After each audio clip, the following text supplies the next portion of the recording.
Jasodanandana Braja Jana Ranjana. A little loud, no?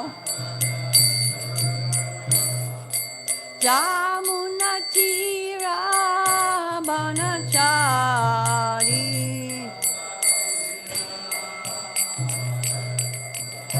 Jamunatira Banachari.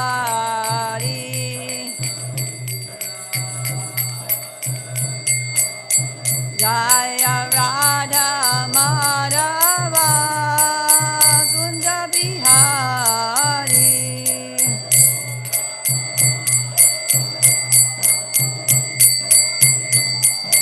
Jaya Radha Madhava Kunja Bihari.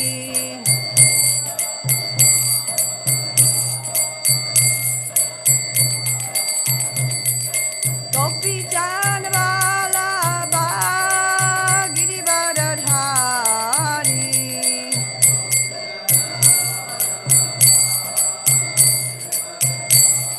Jaya Gopi Janvala Giri Badadhari.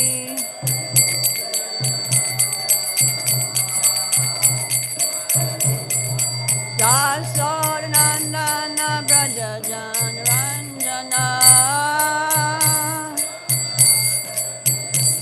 Jasodanandana Braja Jana Ranjana. Jamunatira Banachari. Jamunatira Banachari.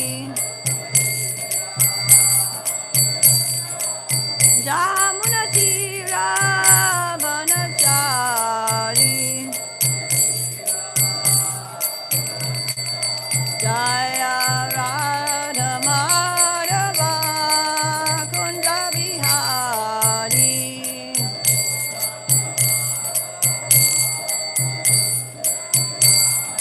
Jaya Radha Madhava Kunja Bihari.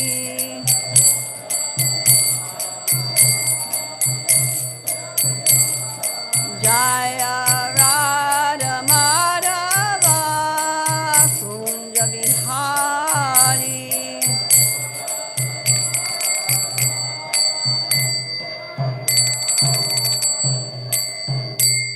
Jayam Vishnupad, Paramahansa, Parivajakacharya, Astotara Satashri Srimad, His Divine Grace, Srila A.C. Bhaktivedanta Swami, Srila Prabhupada, Ki Jai, Ananta Koti, Vaishnava Vrinda Ki Jai, Namacharya, Srila Haridas Thakur Ki Jai, Prem Shri Kaho, Shri Krishna Chaitanya, Prabhu Nityananda, Shri Advaita, Shri Gadadhar, Shri Vasadi Gaur Bhaktivinoda Ki Jai, Shri Shri Radha Govinda, Gopa Gopinath, Shamakund, Radhakund, Giri Govardhan Ki Jai, Shri Vrindavan Dham Ki Jai, Mathura Dham Ki Jai, Navadvip Dham Ki Jai, Jagannath Puri Dham Ki Jai, Jagannath Swami Ki Jai, Jamuna Mai Ki Jai, Ganga Mai Ki Jai, Bhakti Devi Ki Jai, Srimati Tulsi Maharani Ki Jai, Samaveda Bhaktivinoda Ki Jai, Gaur Premanandi.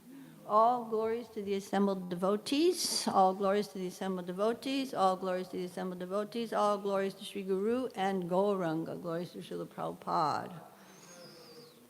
Nama Om Vishnu Padaya Krishna Prestaya Bhutale Srimati Bhaktivedanta Swami Namani Namaste Saraswati Devi Gauravani Vacharani Nivishesha Sanyavadi Pasyatya Desatarane. Maharaj, I need your blessings to speak in front of you, Hare Krishna. Blessings from Srila Prabhupada, blessings from Sri Sri Radha Govinda, and all the assembled devotees. Hare Krishna. So we're reading today from Srimad Bhāgavatam. For those of you who are new, Srimad Bhāgavatam is a very old scripture, an ancient scripture. It was recorded 5,000 years ago. So that's just a little indication of the time frame. 5,000 years ago it was recorded, although present eternally. And it's a conversation. Bhagavatam is a conversation, so it's actually a series of question and answers. The whole thing is based on question and answers about the Supreme Personality of Godhead and his devotees. Om Namo Bhagavate Vasudevaya. Om Namo Bhagavate Vasudevaya. Om Namo Bhagavate Vasudevaya. Narayanam Namaskritya Naram Chaiva Narottamam Devim Saraswatim Vyasam Tato Jayam Udirayat Nasta Prayeshu Abhadreshu Nityam Bhagavata Sevaya Bhagavati Uttamashloke Bhaktir Bhavati Naishtaki. So here's a translation of that prayer that we just said. Before, we can say it together, I'm sure. Before reciting Srimad Bhāgavatam, which is our very means of conquest, one should first offer respectful obeisances unto the personality of Godhead, Narayan Rishi, unto the supermost human being, unto Narayan. We should first offer respectful obeisance unto the personality of Godhead, Narayan, unto Narayan Rishi, the supermost human being, unto Mother Saraswati, the goddess of learning, unto Srila Vyasadeva, who's the author. We also like to offer our respects to Srila Prabhupada, who is the translator and the commentator, because if we didn't have the translation, if it was only in Sanskrit, and if we didn't have the commentary, which explains the point, we wouldn't understand very much at all. So we're very indebted to the previous helpers, spiritual teachers. Thank you, dear. Hare Krishna. So we're reading today from the third canto. Srimad Bhāgavatam, if you look at this display of books over here, there's many volumes to Srimad Bhāgavatam. So this is from the third canto, the third section, and our chapter is 26, and the chapter is called Fundamental Principles of Material Nature. And you came in a time when it's a little bit technical, but you can just hear what you hear, and if you have any questions, we'll try to answer them. Okay, so we're on text 17. Prakriter guna samyasya. Prakriter guna samyasya. Nirvishesha shamanavi. Nirvishesha shamanavi. Chesta yata sa bhagavan. Chesta yata sa bhagavan. Kala ityupalakshita. Kala ityupalakshita. Prakriter guna samyasya. Nirviseshasya manavi. Shestad yata sa bhagavan. Kala ityupalakshita. Please chant. Terguna samyasya. Nirviseshasya manavi. Chestad yata sa bhagavan. Kala ityupalakshita. Prakriter guna samyasya. Nirviseshasya manavi. Chesta yata sa bhagavan. Kala ityupalakshita. Prakriter guna samyasya. Nirviseshasya manavi. Chesta yata sa bhagavan. Kala ityupalakshita. Prakriter guna samyasya. Nirviseshasya manavi.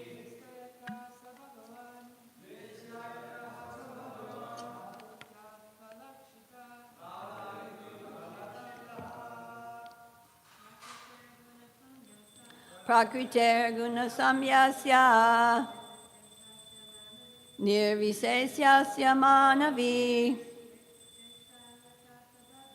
chesta yatasa bhagavan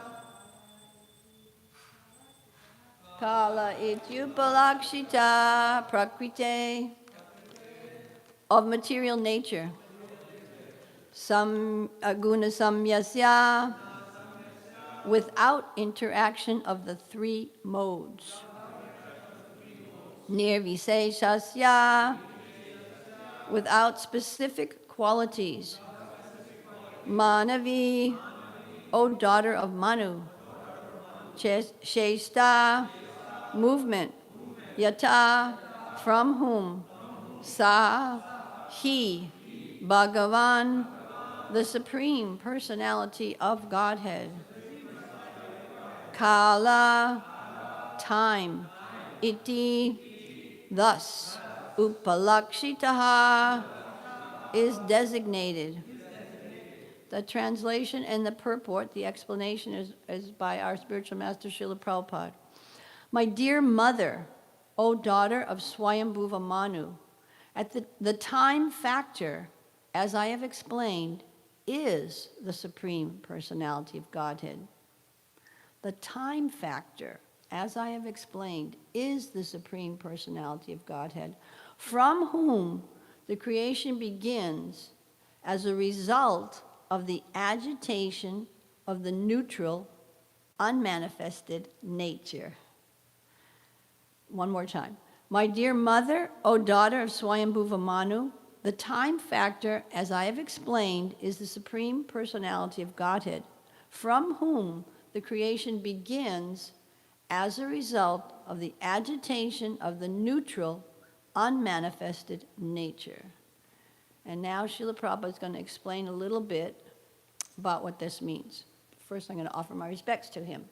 Om Agyanatimirandasya Jananjana Salakaya Chakshu Umilitam Jena Tasmai Sri Gurave Namaha.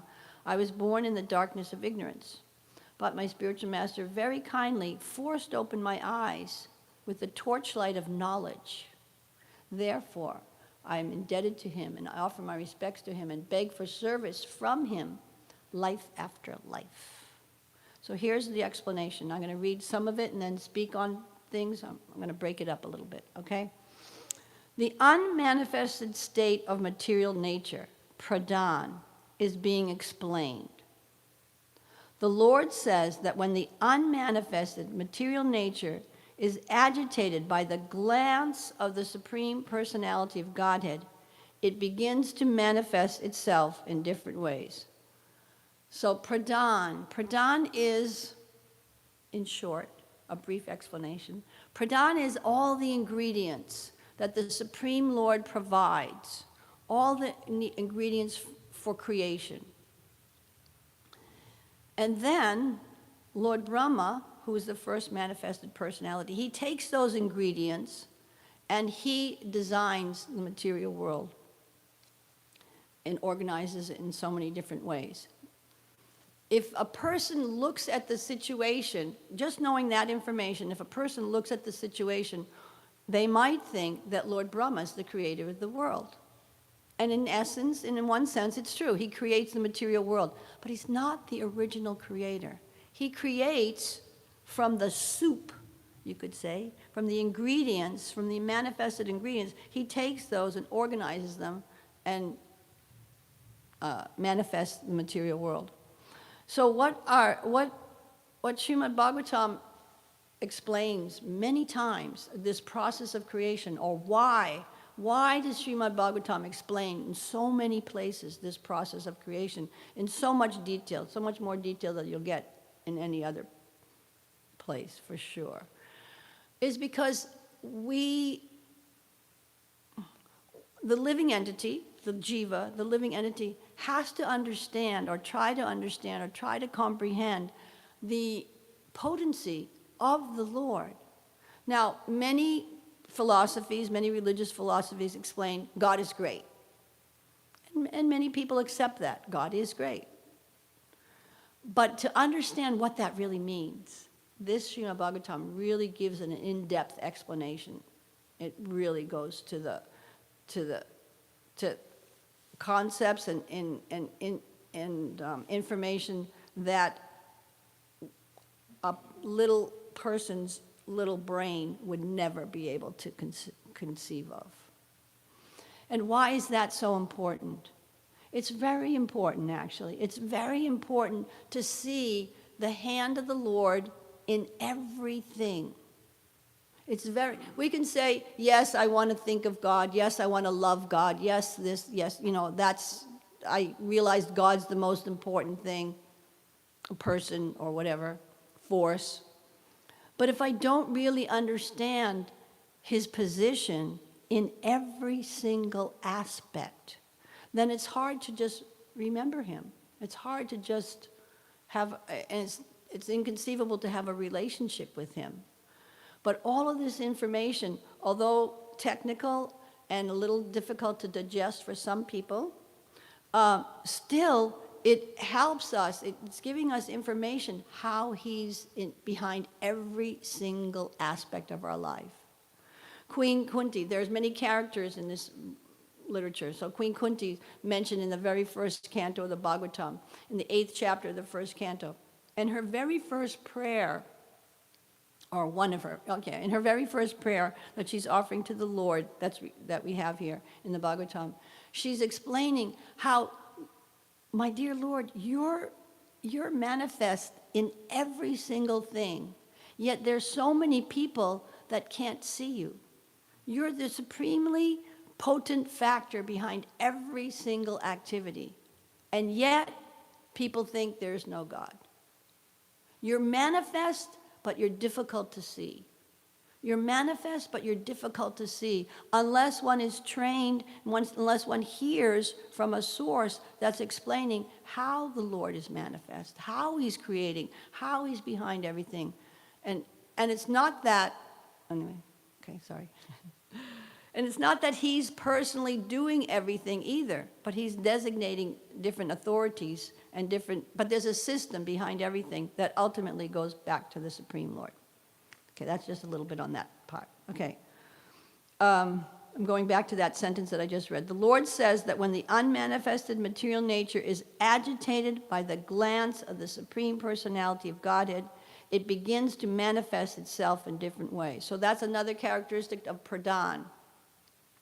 The pradhan, or you could describe it as a soup of ingredients, or I liked your example that you gave when you gave class, because you gave a very practical example that the devotees can say here about the storeroom. So there's a lot of construction going on in the temple, and so there's a storeroom with the ingredients, the woods, the nails, the plaster, the this and the that and this and the that, and it's all locked up, or whatever, it's stored in a certain way.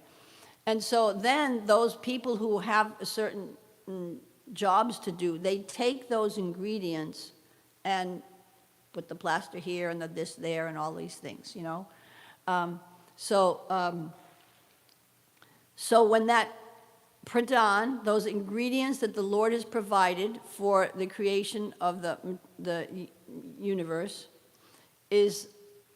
they're sitting there, that's what they're doing. They're just sitting there, waiting for something to happen. Well, those are my words, that they're waiting for something to happen. But anyway, that potent glance of the Supreme Lord, is what energizes everything. And without the glance of the Lord, in other words, again, without the empowerment of the Lord, those ingredients just wait and sit in a neutral state. Once the energy of the Lord is transferred in there by his glance, then things begin to mix together in certain ways. Okay, Prabhupada says, before this agitation, which is considered the glance of the Lord, the potent glance of the Lord, it remains in a neutral state without the interactions by the three mode of material nature.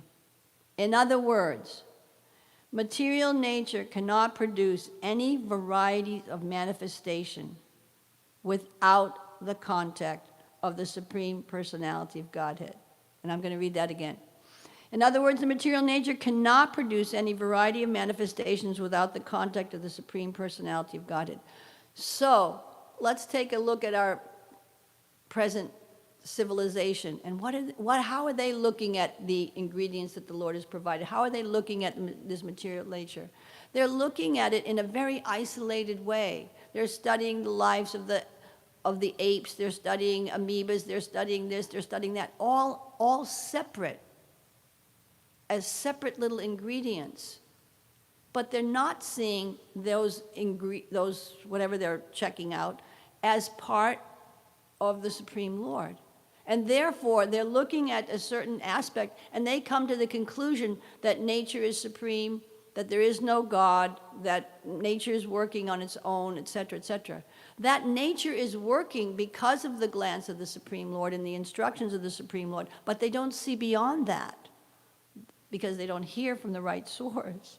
And therefore, they come up with conclusions that there's, that everything that I see is meant for me. And for me to get the best use of the gold or the oil or the this or the that is to exploit it for my own benefit. And you could take a little neutral look at the world situation. You could think, well, how's that working out for everybody? Are they happy? Are they peaceful? Are they developing good qualities? Are they making progress? In one sense, they're making progress, but that progress, that material progress or technological advancement or whatever it is, it's not producing happy human beings. You can see that for sure. It's not producing peaceful personalities who are, living in a harmonious relationship, because everyone's looking at things from their own perspective. What's in it for me to enjoy? And that simple misunderstanding, it's simple, but it's very complicated, that misunderstanding, it's not for me to enjoy, this is all somebody else's show, and I'm just happen to be a part of it. It's for the Supreme Creator's happiness. If we're in tune with that, then one can live peacefully. There's a lot more that one could say about that, but we're going on. In other words, material nature cannot produce any variety of manifestations without the contact of the Supreme Personality of Godhead. This is very nicely explained in the Bhagavad Gita. Can somebody give me a reference how it's nicely explained in the Bhagavad Gita? Mr. Nardamuni, Prabhu? Oh, I'm going really slow through the purport. You might want to leave it up or take... Okay. Okay, so here's the sentence. In other words, material nature cannot produce any variety of manifestations without the contact of the Supreme Personality of Godhead. This is very nicely explained in Bhagavad Gita. So some verses to support that statement.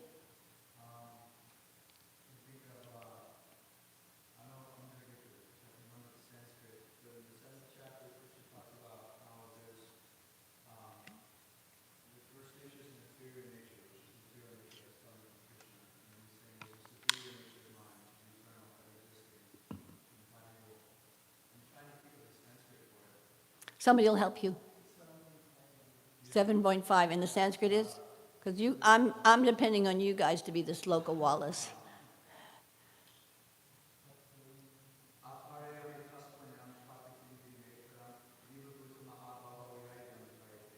Okay.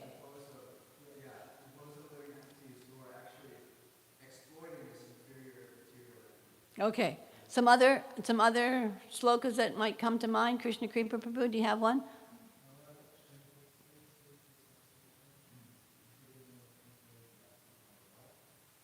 And that means?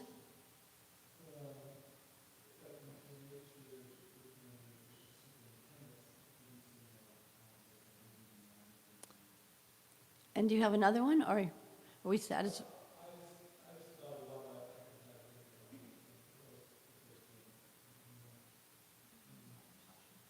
What's that? Right to the basics. Ahamsa.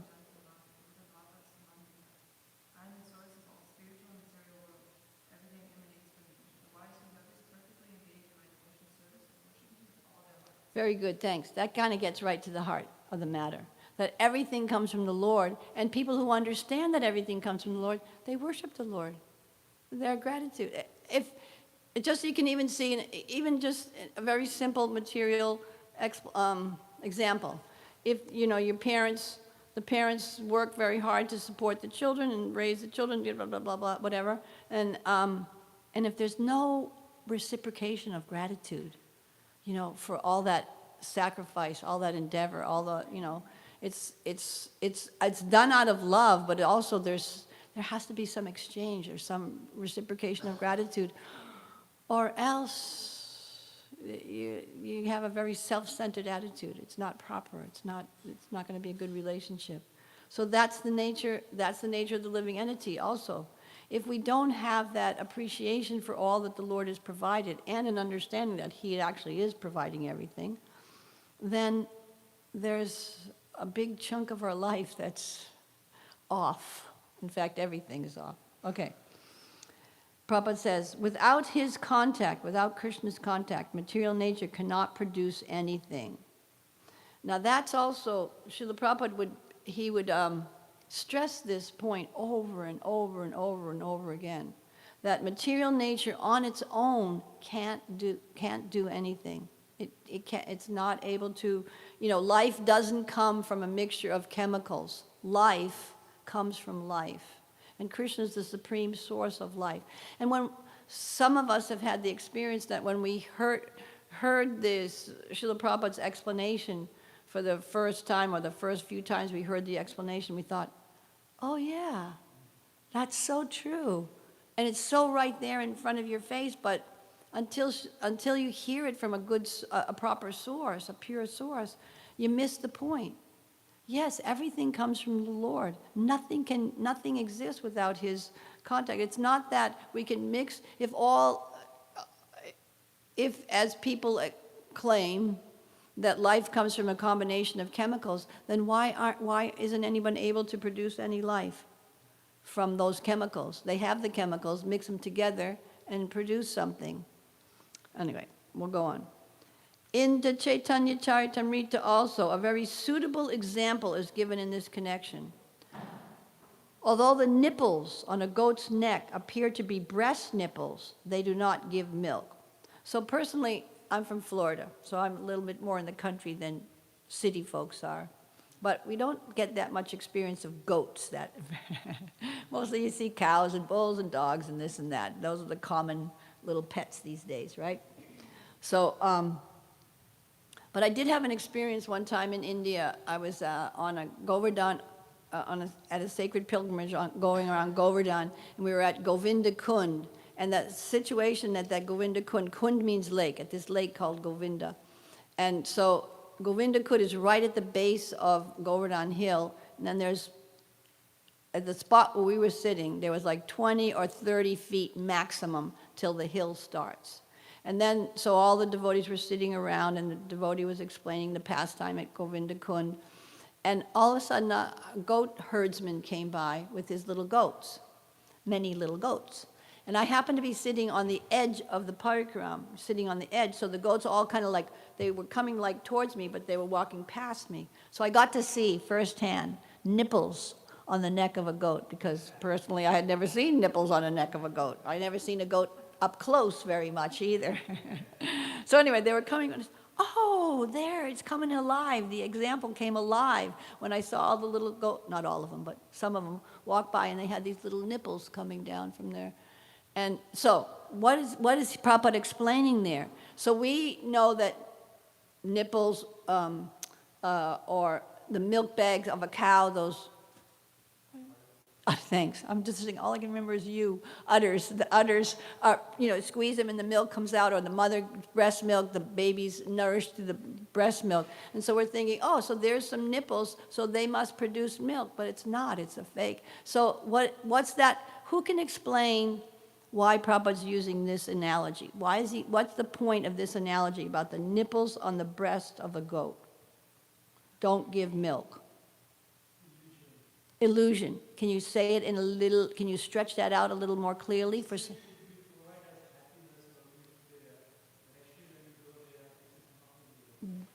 Good point, thanks. So it's an illusion. We're taking something to be real, and it's not real. It's an illusion. So in other words, what's the illusion that being inferred to, that things are happening without the hand of the Lord, that things are happening by we've made this great city, New York, by our hard endeavor, so much money endeavor, and so much diligence to maintain it, if they can. But it's an illusion to think that it's separate from the Lord, by my endeavor, or by their endeavor, or whose ever endeavor, It's not, it's coming, where's that ability for me to endeavor coming from? It's coming from the Lord. So it's all coming from Him. And when there's the connection like that, when your vision is connected like that, to see that everything comes from the Lord, it's a whole different vision. And one interacts and reacts in a whole different way. Okay. Similarly, material nature appears to the material scientists to act and react in a wonderful manner. And that's what they're doing. They're studying material nature and its actions and reactions, but separate from the Lord. But in reality, it cannot act without the agitator, the time factor, which is the subject of this verse. The time factor, who is the representation of the Supreme Personality of Godhead, time. So that's a huge subject matter, time. What is time? When you think of time, what is it? You can't really grasp it. You can't see it. You can see its manifestations of it. Just like when a little baby's born. So the baby's, just born. And even though the baby's growing at every second, when you're looking at the baby, you're not seeing the changes there. You're not seeing them. And even when you see them, they're happening so gradually, but so continuously, that you don't really even notice it until the person who notices it is the person who's been away, for 3 weeks and come back and sees he left, the baby was that big, and now the baby's this big. And they say, oh, you've grown so much, But that time factor, that's the representation of the Supreme Lord. Now, what are some other examples as to why the time factor is the representation of the Supreme Lord? Nanda, Prabhu. Yeah, thanks. Good. Yeah. Well, Krishna also says, like when Arjuna is asking, who actually are you? And he shows his universal form. He says, Kalos me, time I am, destroyer of worlds. So that's one thing. And also, for atheists as well, Krishna is a representation of time and death, because time is pretty much defined as what decays everything. Mm-hmm. So what creates something to decay, and so Krishna actually appears to them in the form of death. Yeah. Time. Yeah. Thank you. Any other comments? Yes, Prabhu. Can you remind me your name? Can you remind me your name? Your name? Param Brahma Das. Param Brahma? Okay, thank you. Hare Krishna. Hare Krishna. In one of the sense, Lord is explaining here that the nature of the time is to change everything in this material world. Because we are in illusion that everything is permanent here and we are working hard. But as the time changes, so it making us alertness that nothing is permanent in this material world. Just move on. Yes, yes. Good point. Other point? Can we pass over?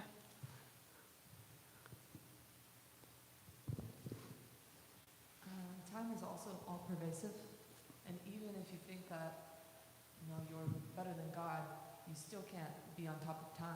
Right. That's very important. Yes, it's all pervasive. Who is not under the control of time? Who can say here they're not going to grow old? Not me, that's for sure.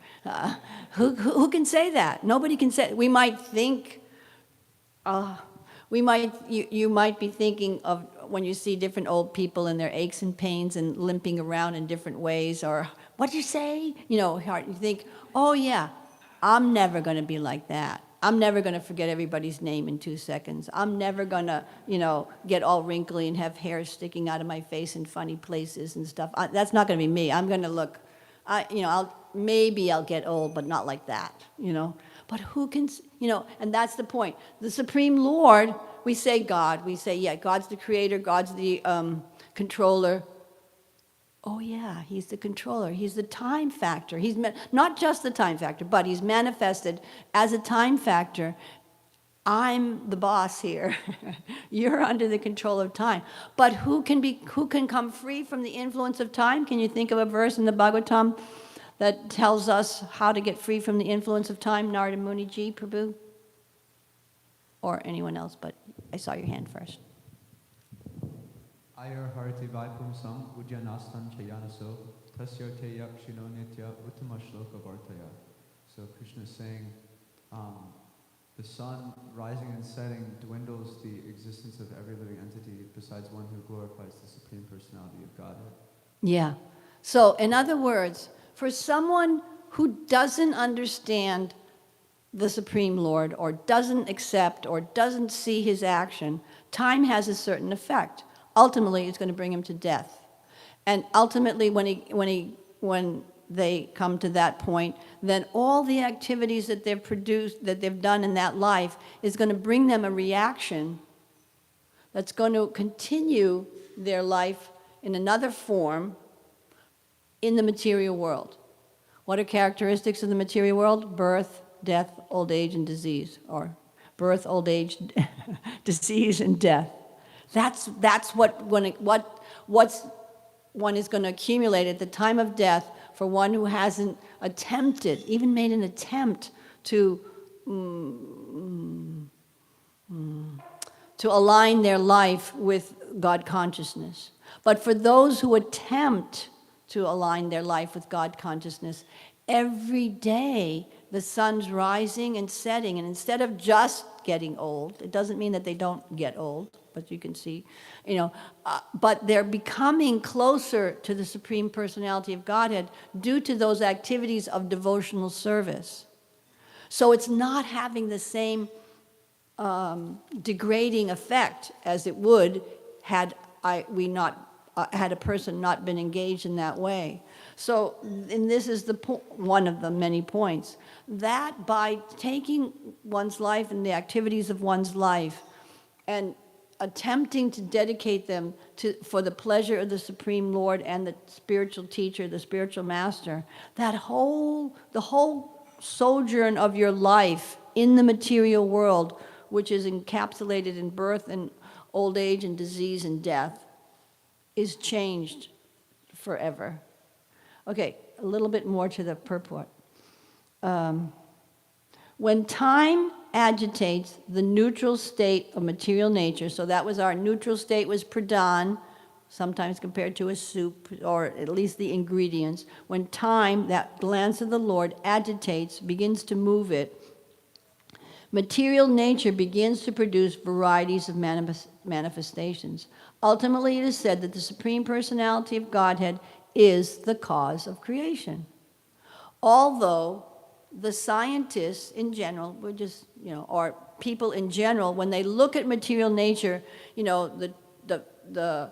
the fall, the trees lose their leaves. In the spring, the flowers sprout. When they look at that, when you're looking at it like that, you're not seeing God in that. You're just seeing the trees or, whatever. And then they can explain it. Well, because the sun's rays are coming at a different angle, at this angle, and in the fall, and the leaves fall. And they can explain it in so many scientific ways, leaving God out of the equation.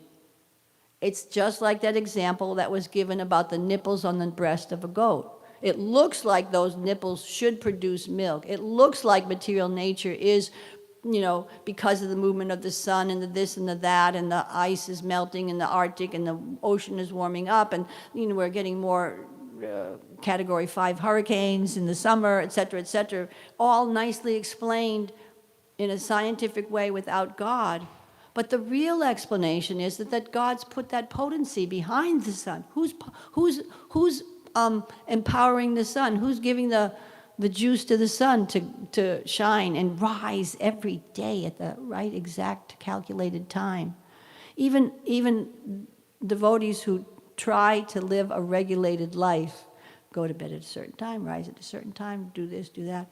we miss a few days here and there, you know, but the sun never misses. He does his service every day. If he's supposed to rise at 6:30, okay. If the day after that he's supposed to rise at 6:29, he does it. 6:28, he does it. Every day he does it. Where does he get that potency? He gets it from the Supreme Personality of Godhead and past service that he's done to him. So it's, in one sense, it's so-called easy to see if you're looking at the activities of material nature, it's easy to see, oh, well, this is happening because of this explanation, and this is happening because of that explanation. But that's only a part explanation. It's really happening because of the Supreme Lord. And so that might bring up the question, then why are things so in such an upheaval these days?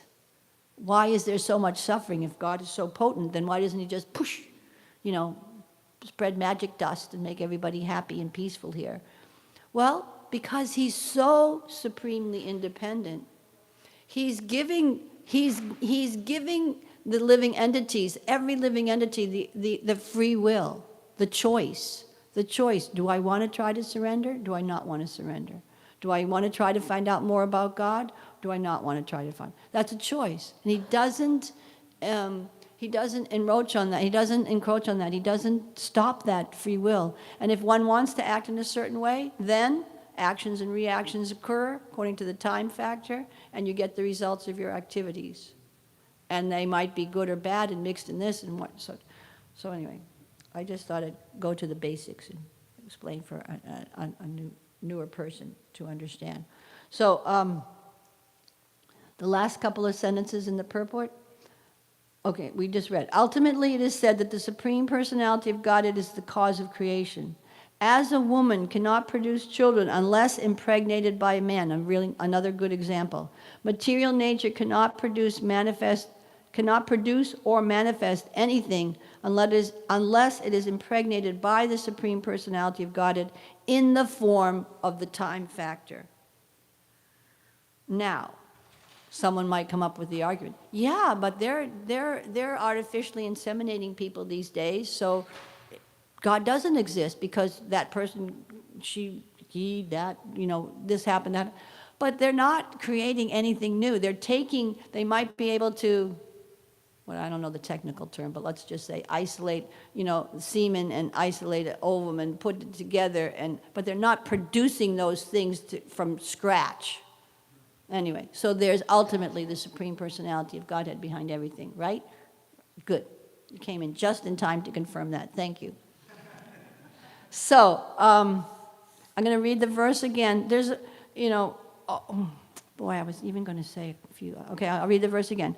My dear mother, oh daughter, I'm actually going to read the verse before it because the verse before it had a really nice purport also and had many things related to this because it talked about the time factor. The influence of the Supreme Personality of God, this is text 16, is felt in the time factor, which causes fear of death due to the false ego of the deluded soul who has contacted material nature. Fear of death is due to the false ego of the deluded soul who has contacted material nature. So in yesterday's purport, there were a lot of nice little points that explain that. But the deluded spirit soul thinking that what? This is me. I'm this body. This is who I am. And therefore, at the time of death, when I'm going to be ripped out of this body, I'm afraid because this is who I think I am. And that's delusion. But that's all part of the plan. In 25 words or less, the pradhan, the ingredients created by the Lord for the universe, Lord Brahma takes those ingredients and he manifests the situations that the living entities live in the different forms and bodies and their different ways that they can enjoy, etc., etc. He takes those ingredients, but before the living entity, this is a really important point too to understand, before the living entity even comes in contact with material nature, Lord Brahma's created 5 different factors. You ready for this? This is in the third canto. This is chapter 12, text 2. Sasargaje dam tamishram anda tamishram adikrit mahamoham cha tamas cha jnana vritaya. Brahma first created, before the living entity even got to the material world, he created these nescient activities or ignorant activities such as self-deception, I think on my body, the sense of death, because if I think of my body and the body's going to die, then there's fear. But if I realize I'm a spirit soul that's inside a body, and the body's going to come and go, but I'm going to continue living, that fear factor isn't there. Anger after frustration. I'm trying to achieve something, and I'm not getting it, so I'm angry. The sense of false ownership, meaning I, me, and mine, this is mine, and the illusory bodily conception or forgetfulness of real identity. Those factors were created first. And then the living entity comes into the material nature, and then the modes of material nature act, and then et cetera, et cetera. So for aspiring devotees who are practicing and they've been chanting for some time or whatever, sometimes it gets we might not see the whole picture all at once, which isn't a real surprise, but anyway. And you might think, well, I've been chanting for so long, I've been doing this for so long, and I'm still struggling. Why is that? Because the illusion is very great. The potency of the Lord and acting through Lord Brahma is very great. It can be overcome, but it needs a good endeavor. Just wanted to add that on there.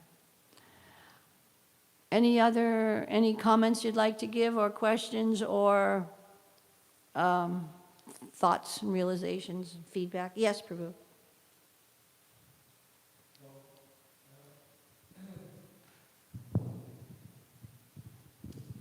In the classes, thoughtful people give like yourself always and remind me of other Yes. related things. Yeah. I can mention the scientists, when they see the different similarities in the species, they conclude that one evolved from another. Mm-hmm. So they could conclude that they're all designed by the same person. Because they both would give that same result. Yeah. But because they're biased, they can conclude. Yeah, good point. That's a good point. The only people who don't grow old are the people who die before they have a chance to.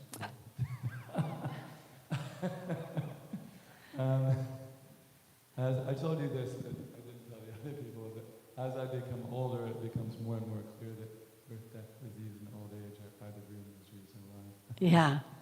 Yeah.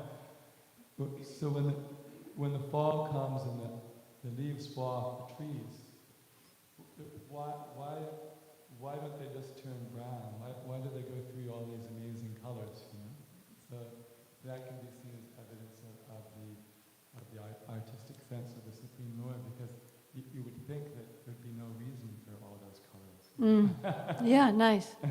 And that reminds me, if you of how it's explained that the variety in the birds and their flight and everything, that's also an example of the artistic, one small example, but of the artistic sense of the Supreme Lord.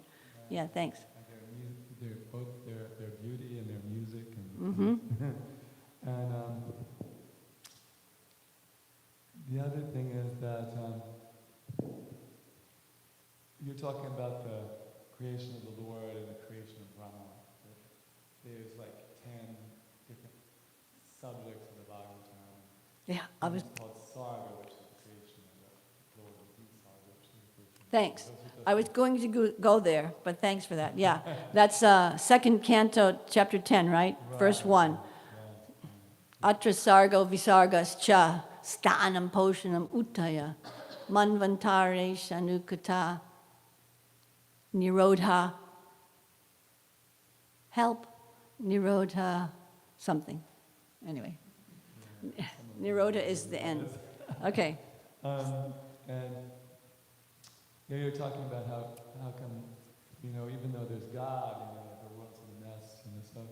So if we consider God is all-knowing and He's all-merciful, so then His instructions would give a better result in our own imagination, because we're not all-knowing, and we're not even all merciful, because people do things, stupid things that destroy themselves. Like, I had my mother had two sisters, and all three of them were smokers, but my mom, she decided when we were kids, that she would give up smoking because smoking was a bad example. So she's 99 years old, and the other two died in their 70s of lung cancer. Because they didn't. So we don't even do things that are best for our own selves, you know. But so somebody who's all-knowing and all-merciful, who always has everybody's best interest at heart, his instructions will give the best result. But who's like actually serious about following the Lord's instructions? And therefore, there's a complete mess, because everyone isn't taking the highest knowledge from that person who actually cares about everything. And thank you for that. And interestingly enough, atheistic personalities take that example in a whole other way. The world's a mess, therefore there is no God. A theist takes it another way. Oh, the world's a mess because they're not following God. So there's a factor of mercy. There's a mercy factor. And the Lord's not, and he's not like worried about his reputation here on earth, that there's so many atheists. He's not worried. Let me produce these books or educate these people in certain ways so that they all, no, again, he's neutral. If that's what you want, okay. Then where is that? There's another, I love this. Where is the intelligence coming from for an atheist to adamantly declare that there is no God? It's coming from that same source of the Lord. He's fulfilling what? The desire of an atheist. He's fulfilling, and for someone who wants to try to figure out, gee, the world's a mess. I wonder why it's like that. I want to be happy. How come I can't be happy? Why can't we all get along? And they, let me just investigate what these funny guys in robes are doing and singing, and then that little bit of contact, that mercy gives them a little bit more mercy. And if they take advantage of it, they'll get more mercy to be able to understand everything comes from the Supreme Lord. Otherwise, they see, but they don't see. They're looking at something and trying to analyze something, but they're not seeing perfectly. Actually, just reminded me of this amazing verse from the Hamsa-Guya prayers. Let me offer my respectful obeisances unto this all-pervading Supreme Personality of Godhead, who possesses unlimited transcendental qualities, acting from within the cores of the hearts of all philosophers who propagate various views. He causes them to forget their own souls, while sometimes agreeing and sometimes disagreeing among themselves. Thus he creates within the material world a situation in which they are unable to come to a conclusion. Yeah, amazing, huh? I offer my obeisances unto him. Thank you. Nanda, would you like to share something if you remember what you were going to say? He's got the microphone right near you.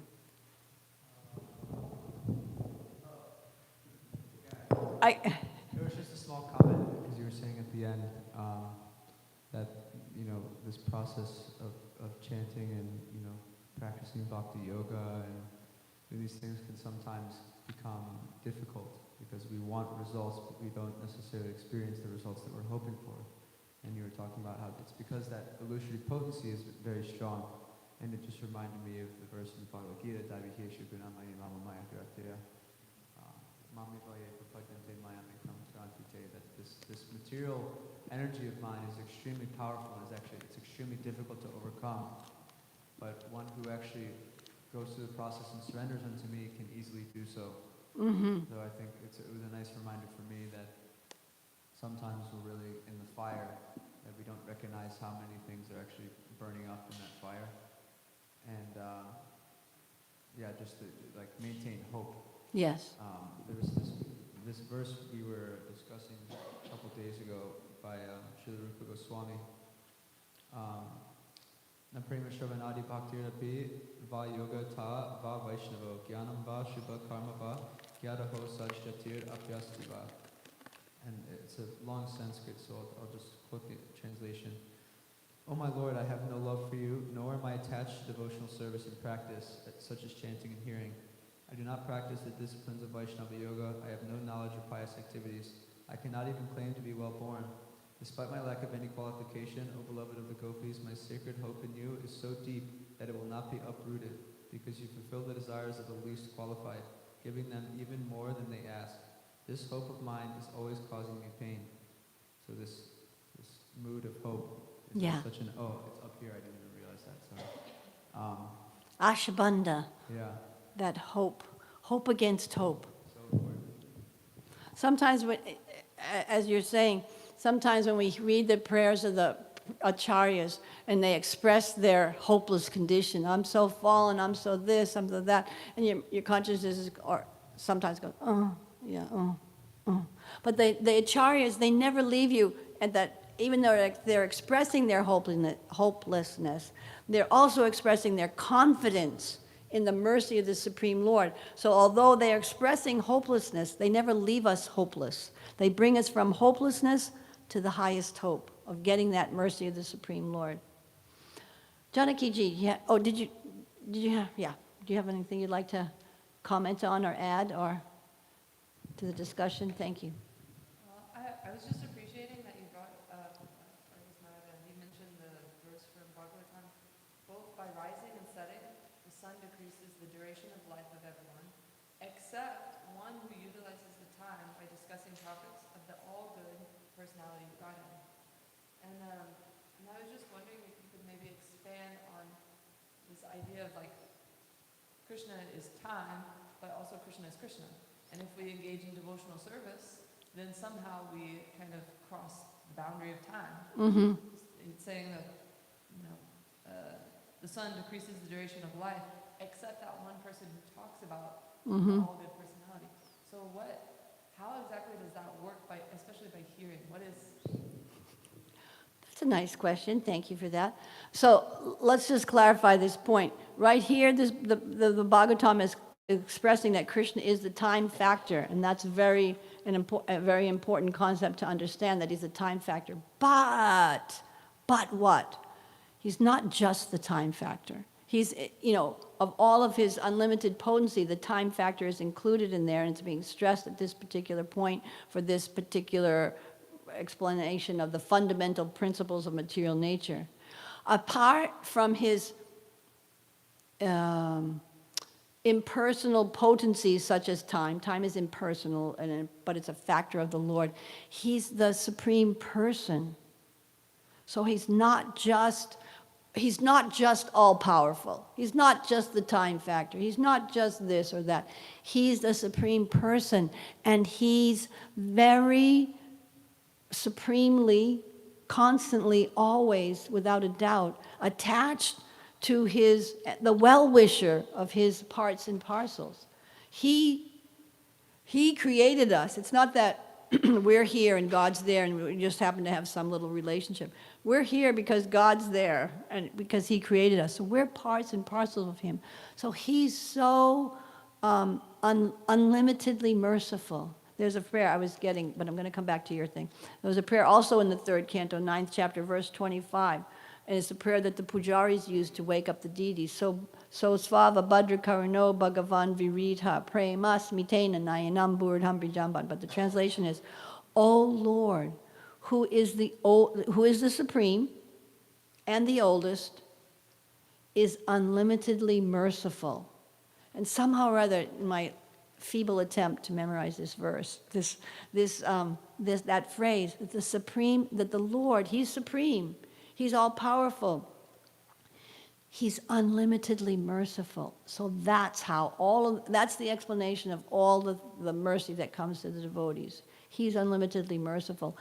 But that's why it's important, and this is why we hear about the creation over and over and over again, so that we can hear about his unlimited potencies and unlimited power and this and that. And then when we hear that person is unlimitedly merciful, then there's a sense of confidence. It grows on you that He's unlimitedly merciful, and he's even going to be, he's not just merciful to Prahlad Maharaj, because Prahlad Maharaj was a great devotee. He is, but he's not just. He's merciful to insignificant living entities like myself also. And I've said this a million times. Some of you might have heard it at least a few hundred times, and some of you might not have heard it, but it's there.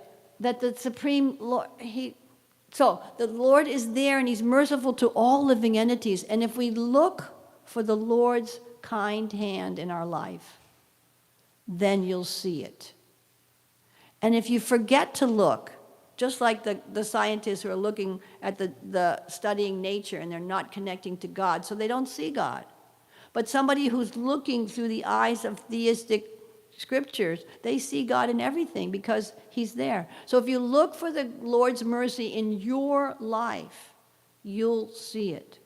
And if you don't look for the mercy, you'll think it happened by chance, or it's unfair, or this or that, or because that person is really mean unnecessarily, blah, blah, blah, blah, blah, blah. You know, you'll see that and get all agitated by that. But just let's quickly, and then we'll end up unless you have other things. Just like a simple little situation that happens quite often, living in a semi-communal state, right? People have different characteristics. Have you ever noticed that? You know, some people are heavy snorers, some people eat a lot, some people make funny jokes, some people make no jokes, and they're pan-faced and serious. You know, we're all different. Now, why was I saying that? Hold on. Oh, okay, so sometimes there's agitation in personal relationships. This person is always bugging me, telling me all the things that I did wrong, and they never say, you know, whatever, okay? How's that for just a general example that might happen every now and then, okay? But if we take our philosophy that we've heard and we're trying to imbibe, and we see nothing's happening without the will of the Lord, and nothing's happening because by chance. So somehow or other, okay, whatever the circumstance might appear to be totally casual or inexplicable, why that person just yelled at me. Maybe because they didn't sleep well last night or this or that, and then they're grouchy and then they yelled at me. So that might appear to be the explanation. But the real explanation is somehow or other in the sojourn, not just in this life, but in the sojourn of my lives through various bodies, I might have spoken very harshly to somebody, and this person, not you, but this person is just now being the agent of my past, what I deserve. And they're giving me my dessert from having, whatever I deserved. So I might try to iron out my relationship with that person so that it's not so agitating. And you might be a tad successful, or you might not be successful at all. But still, it's happening because I deserve it. And not only, and that's kind of true, and it's kind of false too. Ha ha ha. It's not even that I deserve that. I deserve a lot worse. But Krishna, because I'm trying a little bit every now and then, at least once in every 24 hours, I try to remember him. I'm getting just a little token of what I deserve. And then when you, I said I was going to end, didn't I? Okay, 10th canto, 14th chapter, 8th verse. Lord Brahma's prayer, that prayer, Tatenu Kampam Susamikshamanam, it comes to one in a different light then, when they see, oh yeah, it's not just this life. It's not just this life that I have a few bad reactions. I was a really nice person. I was nice to my dog. I did this. But we don't realize the whole gamut of what we're doing. Hold on. Lord Brahma's prayer. That millions of lifetimes I've accrued past actions and reactions, and I'm getting a little token now, to learn a lesson that the Supreme Lord is kind. Even if that person is grouchy and unfair and this and that. He's kind. Final comments before we take our Ekadasi feast prasadam? Yes, Krishna Kripa Prabhu.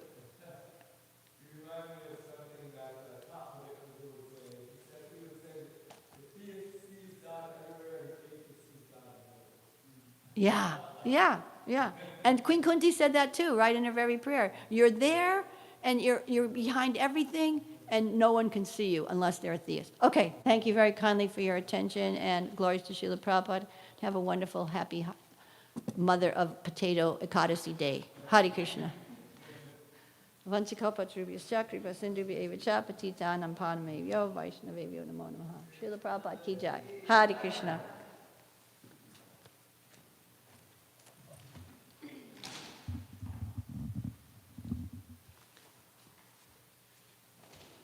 What's that nice devotee's name, that nice person's name, the guest?